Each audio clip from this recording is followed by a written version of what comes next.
Orang Kristen, tinjauan komprehensif tentang identitas Alkitabiah, keangkatan ilahi, dan dinamika doa bagian 2, label Kristen adalah salah satu identitas yang paling banyak digunakan dan sering disalahpahami di dunia.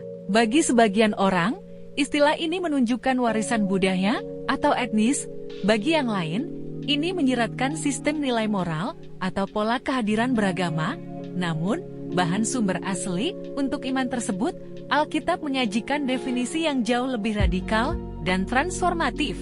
Menjadi seorang Kristen berarti mengalami pergeseran fundamental dalam identitas, hubungan, dan tujuan yang berakar pada hubungan dinamis dengan pribadi Yesus Kristus. Video ini akan mengeksplorasi permadani Alkitabiah yang kaya tentang apa artinya menjadi seorang Kristen, dari langkah-langkah awal iman hingga hak-hak istimewa menjadi anak Allah, dan komunikasi intim yang mendefinisikan hubungan tersebut. Bagian 2, diangkat ke dalam keluarga, hak istimewa menjadi anak Allah. Identitas baru ini membawa serta status relasi yang mendalam, pengangkatan ke dalam keluarga Allah sendiri. Doktrin ini adalah salah satu kebenaran yang paling menghibur dan memberdayakan dalam iman Kristen. Dasar hukum, anugerah melalui Kristus, keadaan alami umat manusia, menurut Alkitab, adalah terlinasi dari Allah karena dosa. Efesus 2 ayat 3-12. Kita secara alami bukanlah anak-anak Allah dalam arti keselamatan. Hak untuk menjadi anak-anak Allah adalah hak hukum eksklusif wewenang, hak yang diberikan semata-mata kepada mereka yang menerima dan percaya kepada Yesus Kristus. Yohanes 1 ayat 12-13. Ini adalah suatu tindakan adopsi transaksi hukum yang penuh anugerah, di mana Allah membawa orang luar ke dalam keluarganya dan memberikan kepada mereka semua hak dan hak istimewa sebagai anak-anak laki-laki dan perempuan.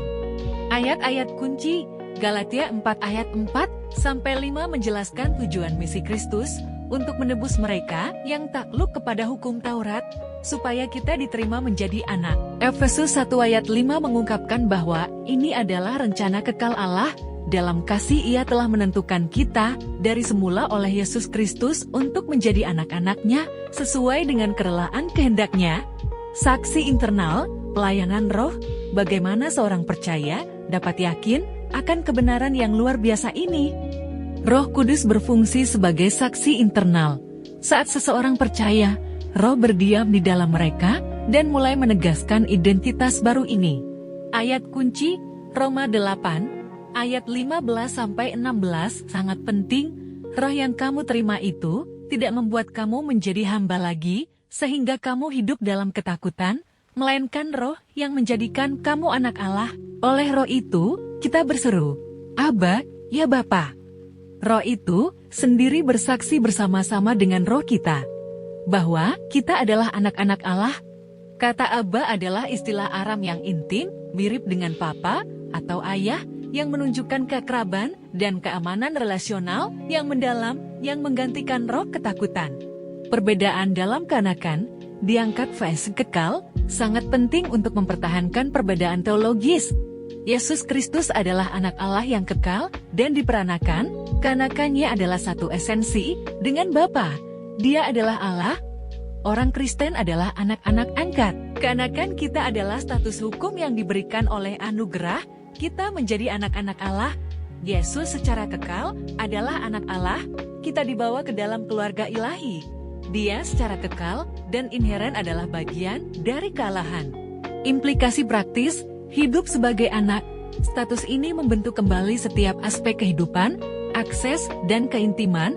2. Menjadi percakapan keluarga dengan Bapa yang mengasihi, bukan permohonan formal kepada Raja yang jauh. Matius 6 ayat 9. Identitas dan keamanan, nilai inti seorang Kristen tidak lagi didasarkan pada tingkah laku, pencapaian, atau status sosial, tetapi pada realitas tak tergoyahkan sebagai anak Allah yang dikasihi.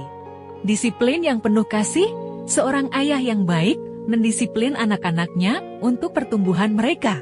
Ibrani 12 ayat 5-11 meyakinkan orang percaya bahwa tangan korektif Allah dalam hidup mereka bukanlah tanda penolakan, melainkan bukti kasih-Nya dan komitmennya terhadap kekudusan mereka.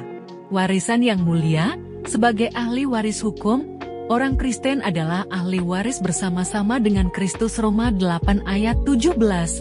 Warisan ini tidak hanya mencakup hidup yang kekal, tetapi juga masa depan dalam ciptaan yang diperbarui, bebas dari dosa, maut, dan duka cita.